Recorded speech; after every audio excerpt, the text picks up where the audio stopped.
Well, I suppose we should continue on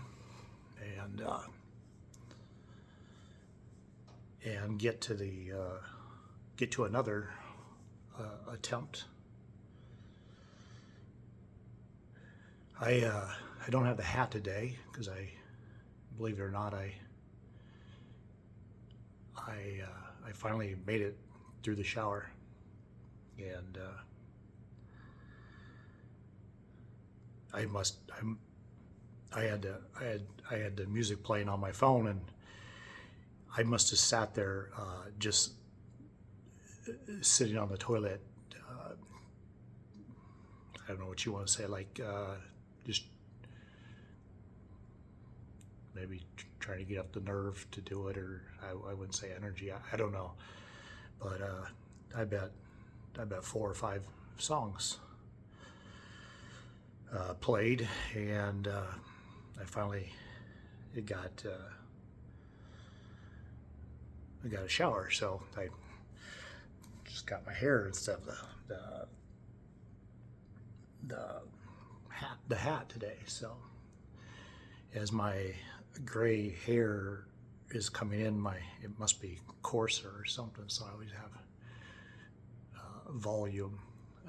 I feel like them old, like really smart people. They always had wild, crazy hair. So I kind of fit in there, I guess. A little shaky today. Who knows? I don't know, but shaky today. So, I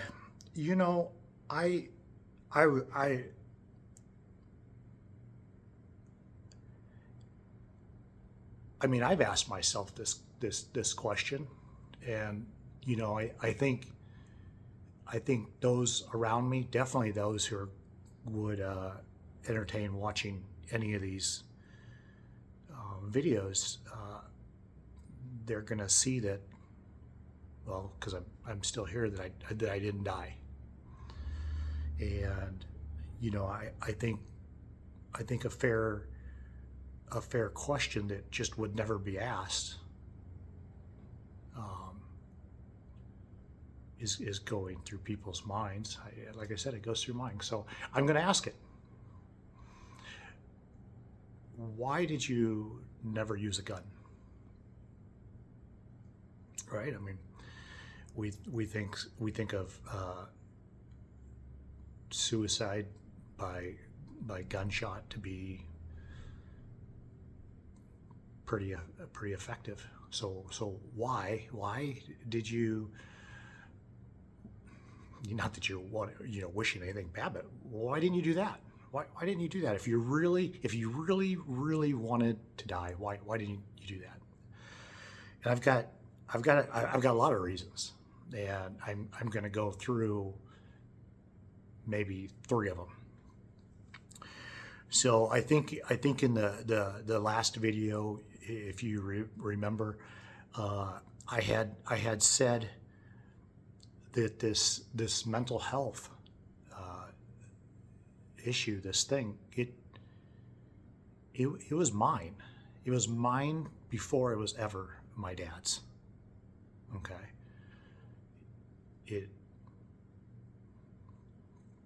I mean, I had outwardly suffered for years. And so okay, what does that mean? What does that mean? Well, he shot himself with a gun, and my dad was not a gun person at all. Like, he didn't own that gun, like, or whatever. He had to go buy it. He only had it for a couple days or whatever, pawn shop, that kind of deal. He did not have. There was no guns in our house. And so there's part of me that says, like, where I feel like he already stole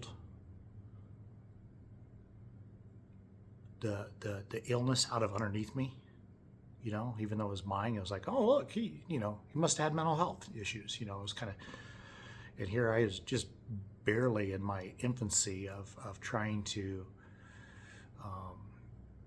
get a label or get, just validation to, just what the hell was wrong with me. And it was kind of swept out of underneath me. So for me to use a gun, that's his thing. I know it sounds stupid, but that's in my mind that's a huge one. That was his way. That's his style. That was his mode, his method, and kind of in a way where I feel like he kind of copycatted me. I wasn't going to copycat him, that's not my style. And the next two reasons I'm going to give, I'm going to just say it out like it is. I'm not, I guess if you don't want to hear it, don't listen to it. It's not like it's going to stunt you for all time and eternity, and it's sure as hell you've seen worse on TV, I'm sure. But a gun is not always effective, but it is surely going to do something. It's not a yes or no, on or off. There's variables in the middle, and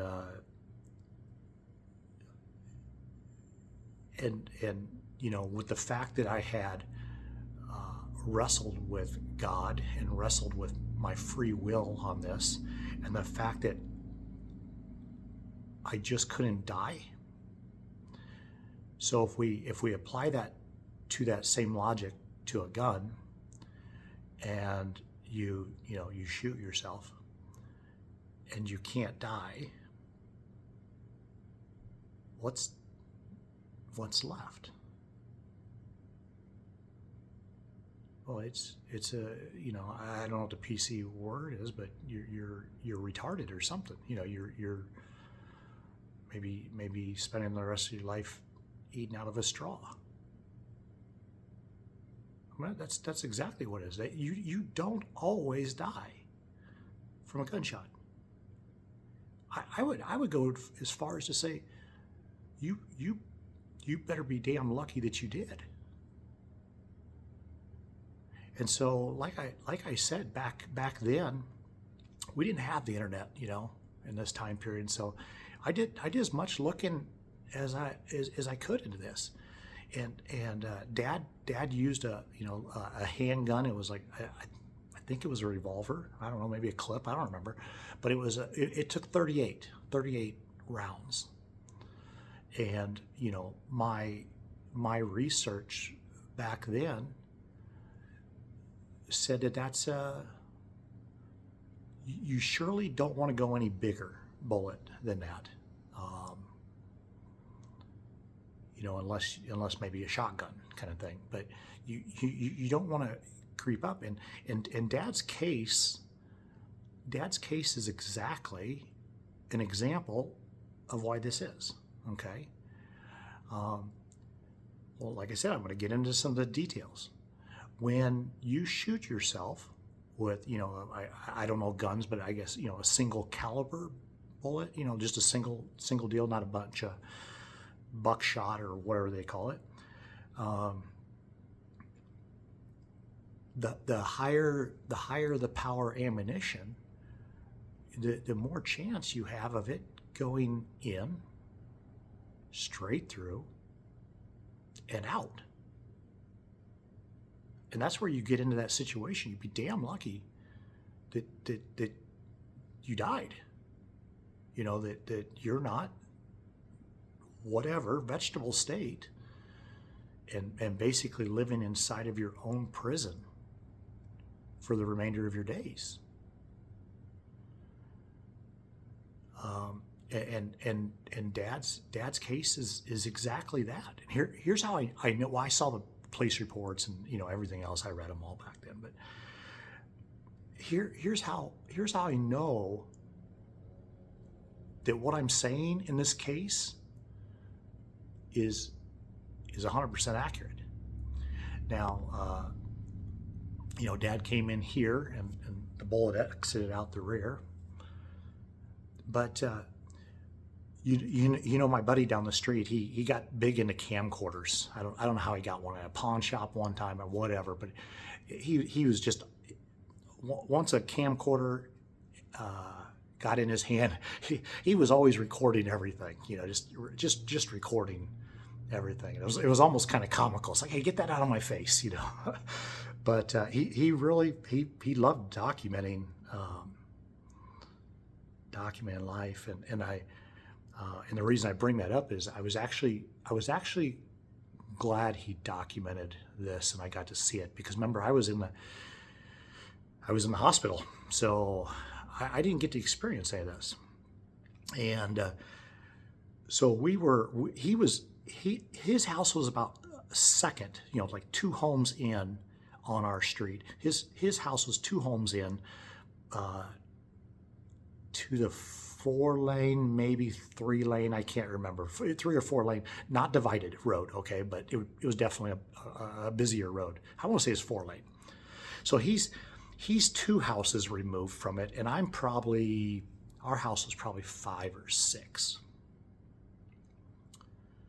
Well, that night, it wasn't super late, but the night that Dad did that, they dropped a medevac or whatever, a helicopter right in that street, they shut it down, that 3-4 lane or whatever it was. They shut it down, and they had a chopper sit right at the end of our street. And my buddy and I'm it's not that you want to see this, but you got to have some type of closure. You got to have something, like, you got to be able to put the pieces together. There's so many questions.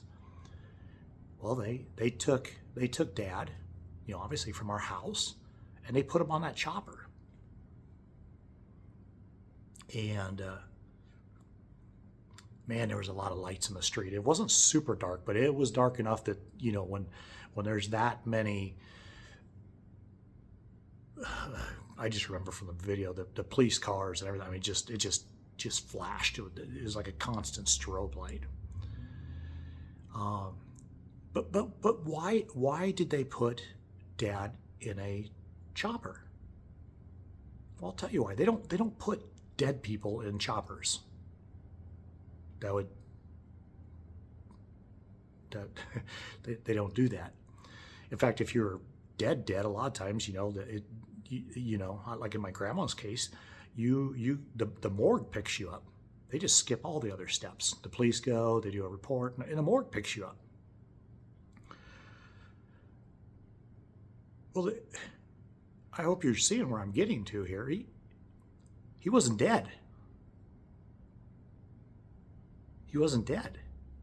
That's why they put him on the chopper, because they were trying to save his life.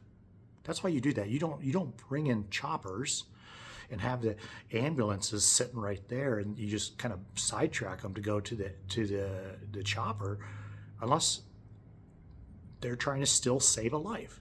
Okay, so I think most people would agree with me that seems like a valid deal.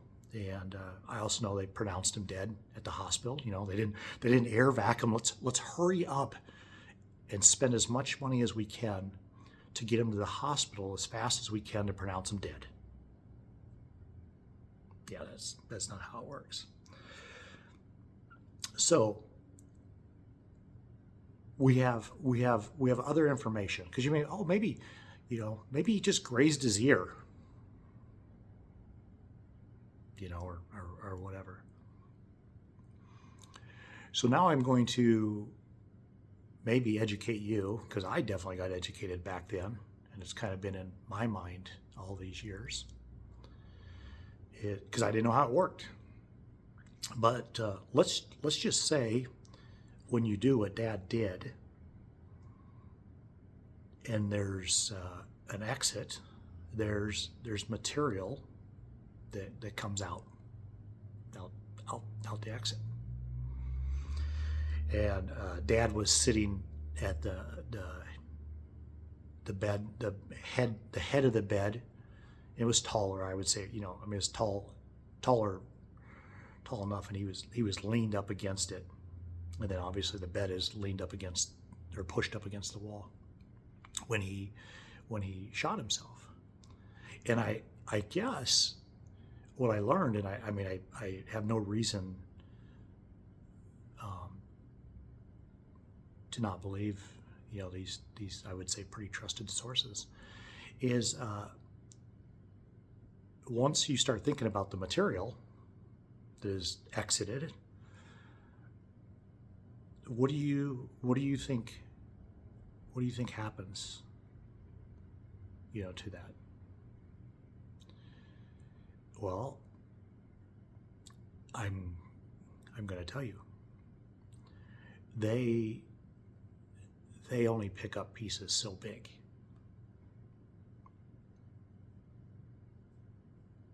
The paramedics or whoever they are, I don't know. They the flashy light people, and then that's it. They don't clean up. She isn't ready to re-rent. And I know this because, I mean, as the story goes, the paramedics actually left some gloves in a box or whatever, baggies. And a good buddy of mine down the street, he's probably 9 houses down on that street, opposite side, and his dad actually came and cleaned the debris up.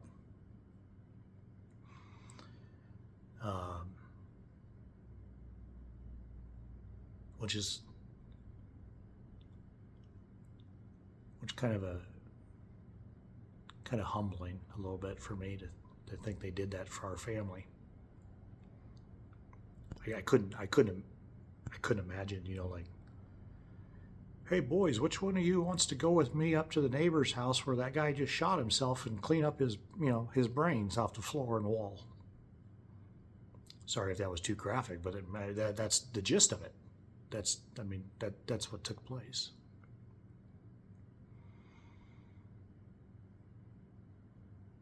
So why do I tell you that part? I tell you that part for 2 reasons. That bullet went in, and it went out. And along its path, it took out quite a bit of stuff with it.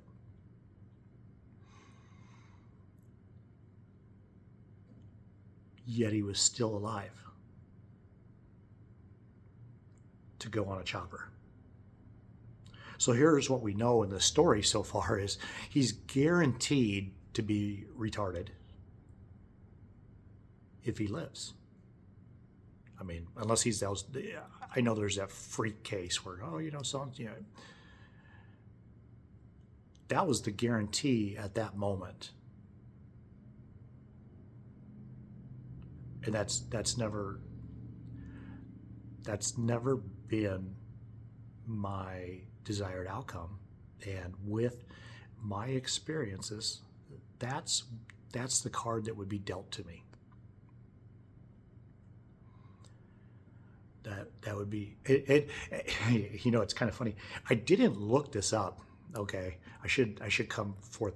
I didn't look this up entirely to understand what happened to Dad.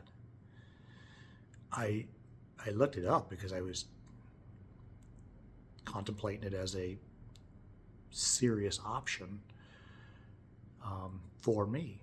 And just so you know, going smaller bullet is not, there's risk in there. And I all I can say is, it's been a while. I'd have to look up calibers again. It doesn't really interest me. But basically, Dad was at the very, very, very, very, very top of what one should use for caliber to ensure the job gets done. I'm not saying you can't use something bigger. You probably use a 44 if you wanted, whatever. I don't, that's your deal. But also in my research, you would think a 22 or so was looking more effective, because a 22 goes in and it doesn't have enough to penetrate always to come out the other side, and so it basically bounces around inside and makes Swiss cheese, which obviously gets the job done. But it's not a sure thing either, because it's also a small enough caliber that if it doesn't enter correctly, it can deflect, and the probabilities are higher than I was wanting to risk. So I told you that, but I didn't tell you the third reason. So the third reason, first one is like it's Dad's thing. The other one is I felt that the only sure thing I was going to get out of it would be some type of coma or retardation, and not death.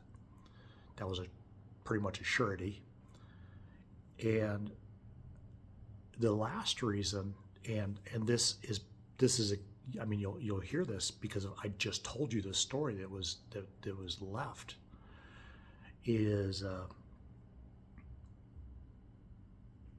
I think for most people wanting to do this, they want to leave their loved ones in a nice way.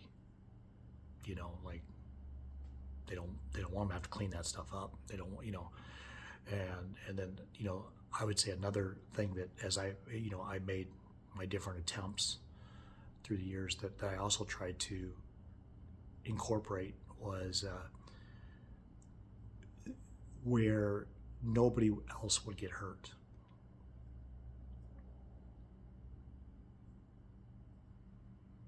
I don't know.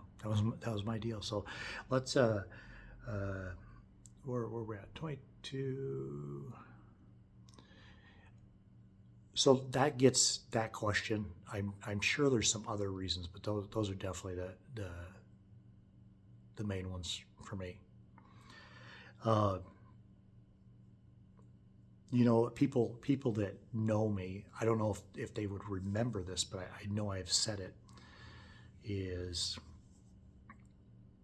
I was glad that Dad passed away. I mean, there's times when I didn't, but I mean, as a whole, I was glad they did it. And the main reason in the beginning is I was absolutely terrified of him. I was absolutely terrified. In fact, I was just sharing with someone the other day that it was over 2 decades after he died that I didn't still look over my shoulder and wasn't still concerned about how he might view or maybe even as far as say as what my punishment would be for my behavior. Been dead for 15, 20 years, So that was the reason in the beginning. I thought it would end the trauma, it would end it, but that wasn't the main reason that I held on to for all time and eternity. The main reason that I held on to that same feeling, that I was glad that he passed away. And I don't know. I don't even know if this makes me a bad person or what this, but I don't know that I would have ever been able to stand on my own 2 feet. Like, I don't know if I would have been able to ever look back like I can look back now and say, hey, I did this, and to lightly explain, this, because it's not that Dad was just absolutely a terrible, I don't say father, because just a guy, terrible guy, because there was this other side, okay? And this other side, and I don't know if the other kids got this, but my story has this all the way from the beginning, is there was this kind of like an undertone of, I've got your back. I've got this. I'll take care of you. Which was really, really kind of weird, I guess, now that I think about it, because they were so extreme, and you just didn't know what the hell you were going to get or what was going to land that day. But as part of my childhood, I don't know what was the driver. I don't know if it was my condition, if it was intelligence, if it was restlessness, if it was my upbringing. But I got into a lot of trouble.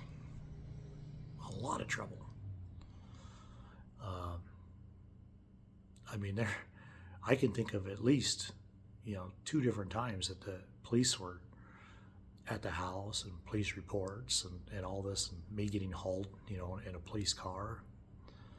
And I can also remember for sure 2 separate occasions, not linked, and where the FBI was involved, and this is all before age 17. And I don't know how Dad did it, but he kind of made it all go away. And I don't know if that was, paying the restitution or paying the fines and the restitution. I don't know. I know for the one time I had to go do, some community service and stuff like that. But I guess my point is, in a weird way, Dad kind of always cleaned up after me. And I wouldn't be where I am now if that had continued. That wouldn't. No. I'm glad that I got to stand on my own 2 feet and I got to fall down.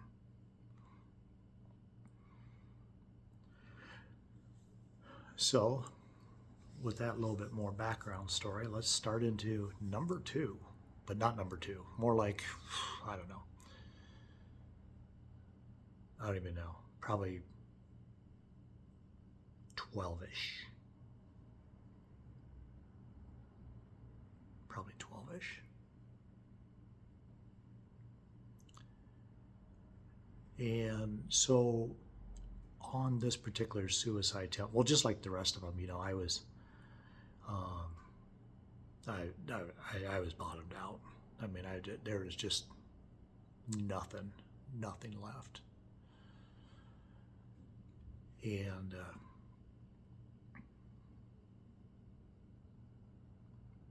I don't know if it was my longest prepped, prepped time period prepping for one, but there was prep time. It wasn't like, oh, and then go do, there was some time involved into it.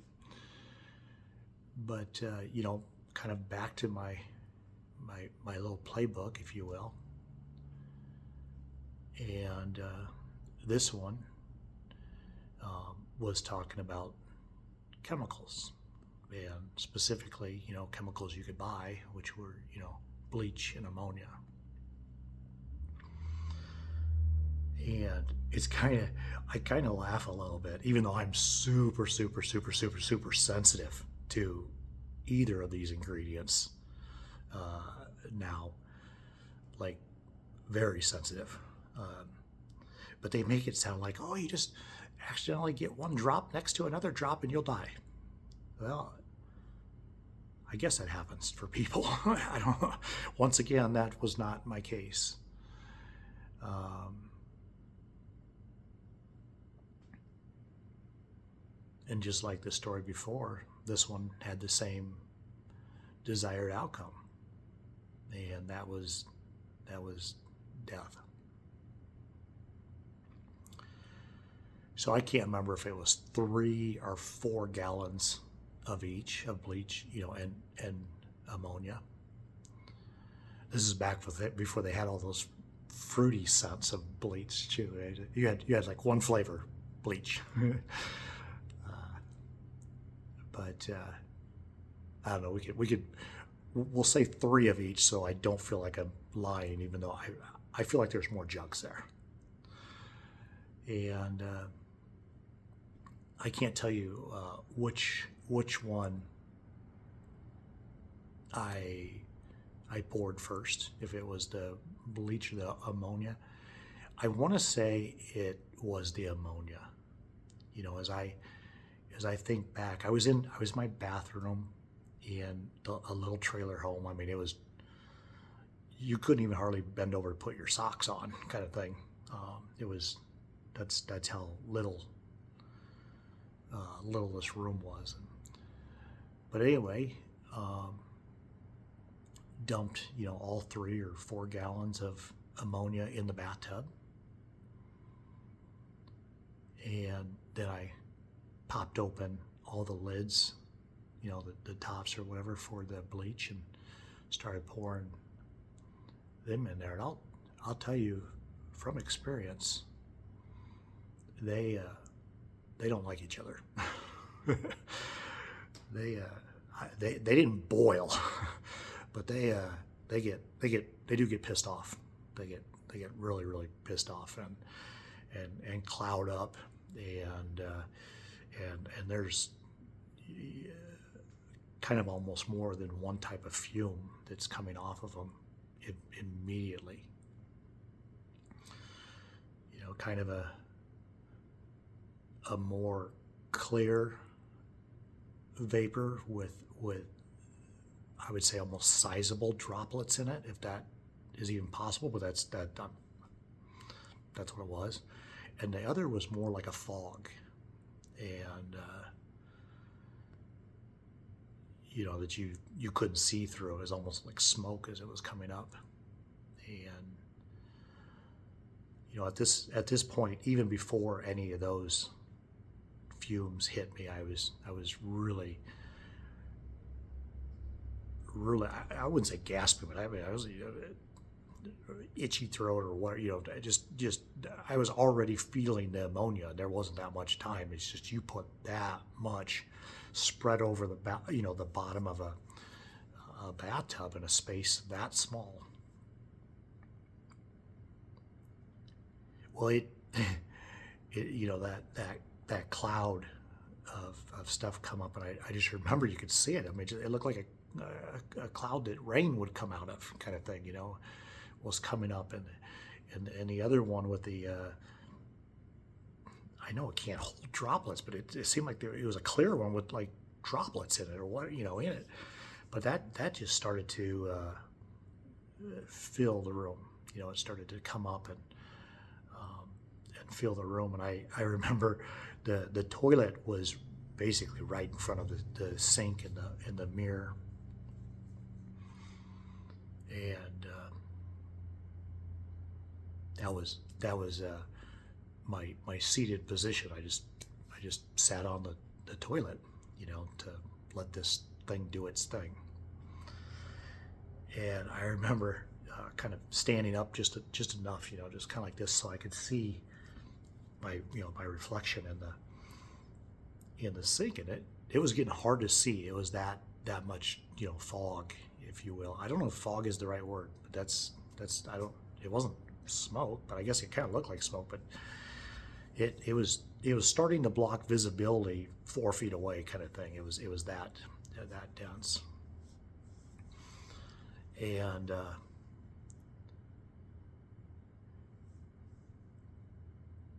I mean, I was just pausing to think if this was the most. Yeah, I think, I don't know. Maybe I'll think later of something else, but this, I want to say by far was the most. Uh, it's funny how you can't find words sometimes. The most intense, the most intense uh, effect on my body while I was still conscious. You know, like that. Yeah, this one, like, you paid a ticket for the admission and you got the whole show. You know, there wasn't, it wasn't like, well, basically most of the other ones, which you passed out, blacked out. I don't know what I don't know what, but no, this one you got the whole ride. You know, and I sat there, and it it didn't take long where the the the throat and the mucus, that was in your throat, and your nose is just starting to, just, I can almost kind of feel it, but it was just kind of freaking the hell out. Your eyes are getting kind of glossy and watering, and your skin starts to, like, I want to say burn, but I don't want to exaggerate, but like kind of itch really bad. Is that, I don't know. This is all taking place, especially on the more sensitive places of your body, your face and your armpits and inside your elbow. I remember they just burned, and I just kept inhaling, and it just, just buying my time. I didn't know what this looked like. I don't think the book, I don't think the book gave any endings or whatever. They didn't tell you the middle part. He's supposed to die, And like I said, we didn't have the internet, and so I didn't know what this looked like, and my lungs were just getting more and more destroyed. The skin was burning more, the insides of my ears, scalp, just almost like bad dandruff or something. The eyes are just completely glazed over and just bloodshot. And it didn't take long before, I might as well have been toking on a joint, because you kind of lose the ability to breathe, because it just starts immediately, the breath in, immediately returns with coughing, this deep coughing, and the coughing is just raw. If you can think of, like, if you've had a cough for just days and days and days with a bad cold, and you got to just take cough drops just because your throat hurts so bad, it just brings tears.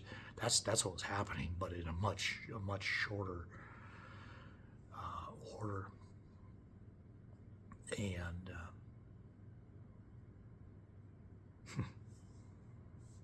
the eyes got so red, you couldn't tell black, the pupil or whatever, from red. It was just almost kind of demonic, just blood, just red. And I started noticing that, because you're snotting, you're just oh, it's just you can almost collect it. You're just snotting, and I remember, as I'm kind of wiping this away, and just on my shirt, everything else, and it didn't take long before there was blood, and it started out kind of lighter, but it didn't take long till it was like nose bleed, red, like just pure blood coming out. And that's when the eyes I had noticed had transitioned, because you're just, man, it's like it's eating you alive. Like it's eating you from the outside, it's eating you from the inside. It's like it's just you're just being consumed. You're like wasting away, And then I remember that my eyes started doing what my nose was doing originally, which was that like kind of a diluted blood was coming out of them, which would make sense because they look like two round balls of blood. And I'm still coughing and snotting, and I mean it's a freaking mess, to say the least, as I sat on that toilet and coughing and coughing and coughing. And I remember finally kind of getting up to just like, what the hell, and looking in the mirror to see what I look like, because I mean I'm just kind of seeing, as I can see on my hands, what I look like, what's on my shirt. And it really wasn't, it really wasn't pretty.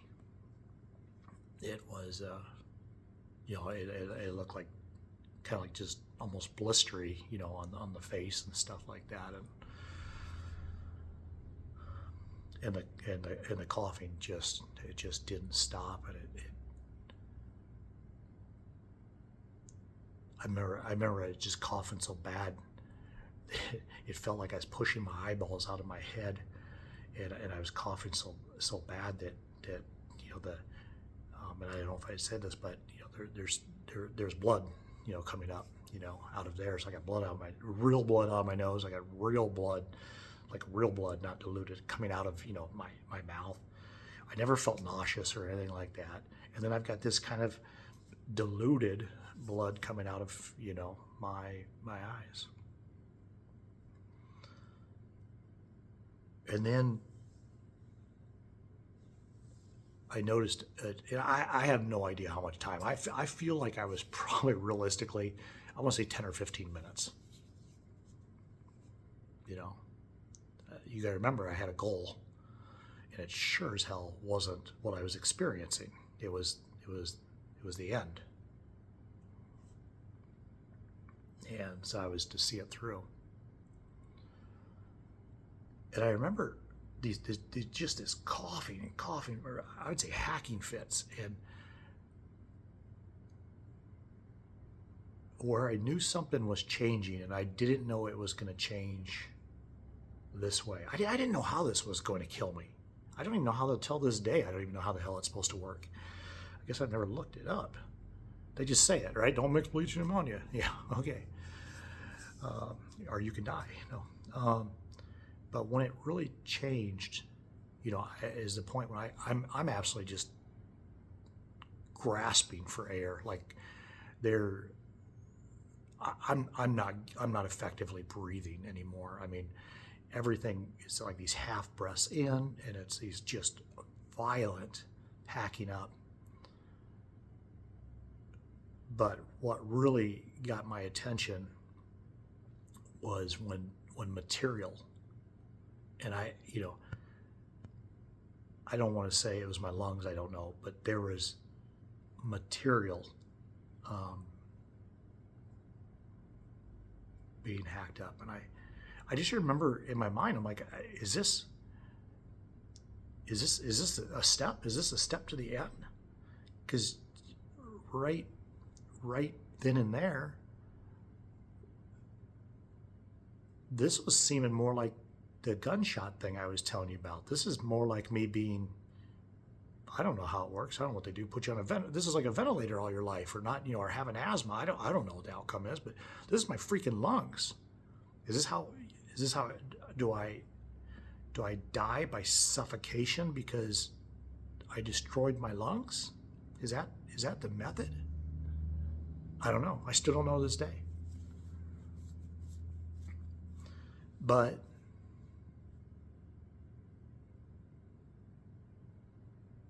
I was, I was crying in this, and I gave up. I quit because what I was seeing was not death. I was seeing like maimed, like not normal the rest of your life, and having to deal with that too, on top of mental health.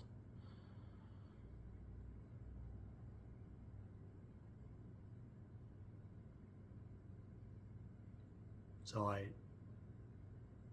had to end that experiment. And I dealt with this one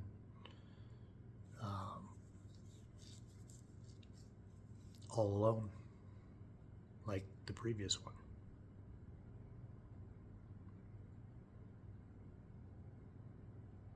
I didn't really want to swear in these, but I want to say my lungs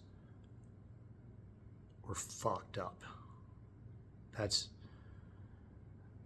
I can't remember all the healing, but it wasn't good. It wasn't a return to work on Monday kind of thing. And I just stayed there by myself in the trailer and healed with this unrelatable, especially in that time period. I couldn't Google like, hey, what will healing look like? How long should I expect? I was alone on an island, wrestling the fact that I didn't die, and the other part is, not only did I not die, that didn't go away. That it was like, oh, good, I changed my mind. No, that was still there. That was the intent.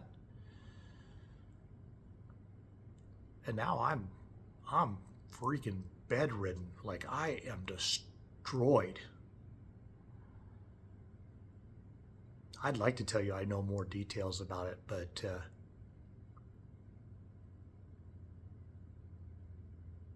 I don't remember.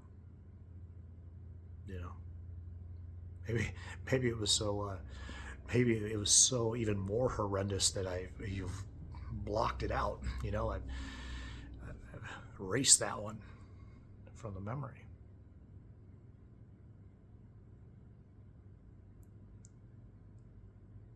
But they were cached. All the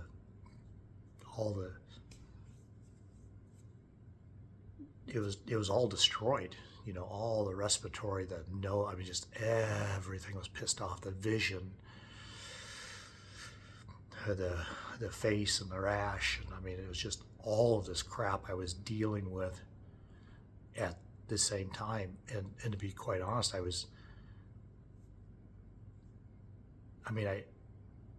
didn't want to deal with it by myself. But I was also ashamed.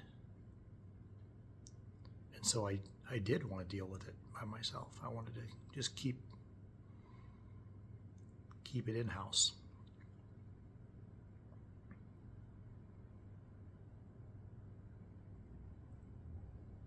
Yeah, that one was a doozy. Like I said, it's like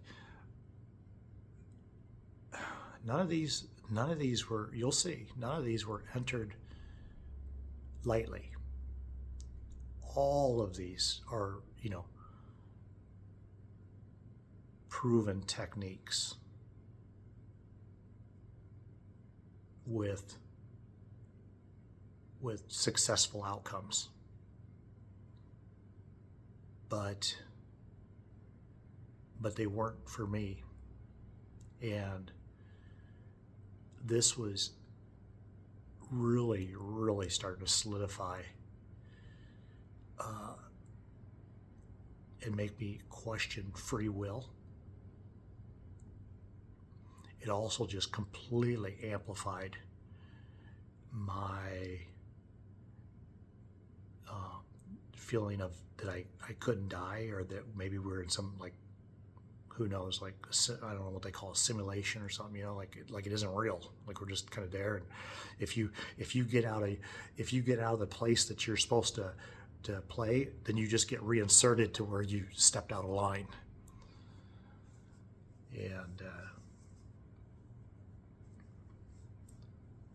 on the topic of free will, you can bet that as I was laying there, just absolutely miserable and suffering, that I was wrestling with God, wrestling for, why didn't that work? Why didn't that take me? And being just pissed off for the pain, and everything that's going, and pissed off and begging him to take me from this pain, because it was unbearable. But that's not how it played out. I got to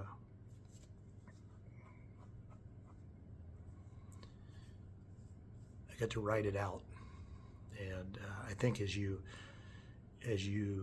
start hearing some of these stories, you're going to see, like, that's the underlying theme. Is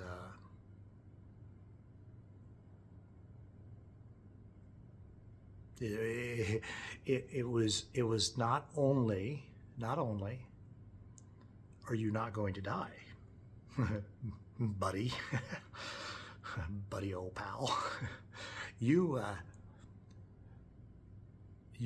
absolutely get to wallow in pain and suffering for your attempt, like a punishment.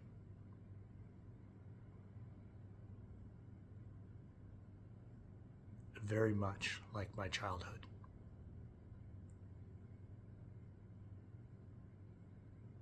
Because not dying wasn't enough.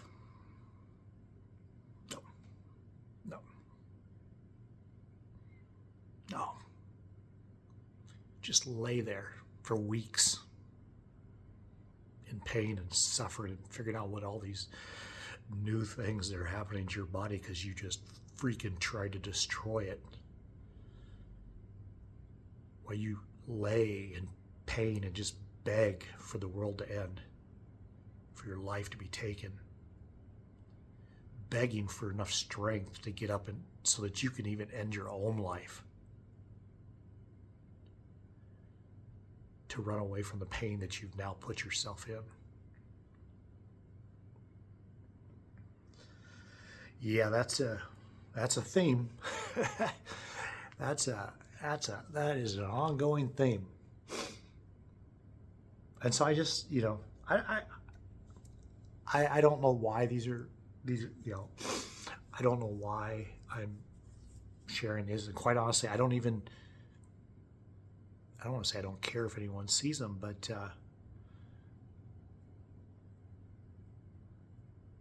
maybe by getting these out, because of all the trauma that's surrounding, each and every one. Like you,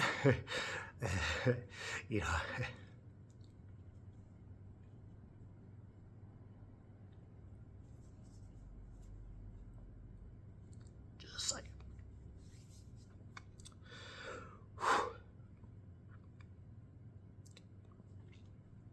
Sorry.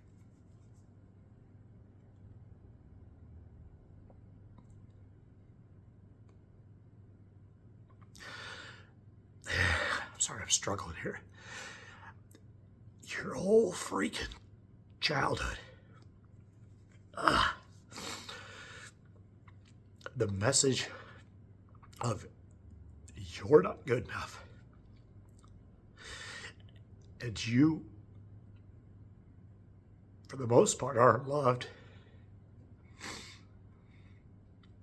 That you're not value added.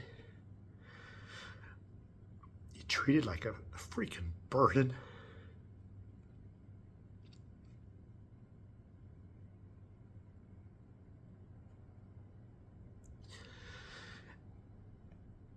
And now you're not even good enough to kill yourself.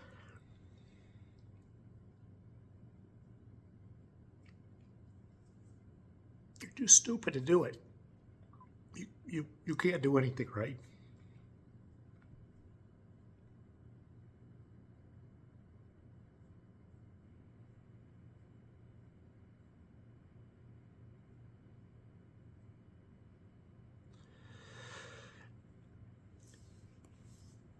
I'm going to leave you on that note.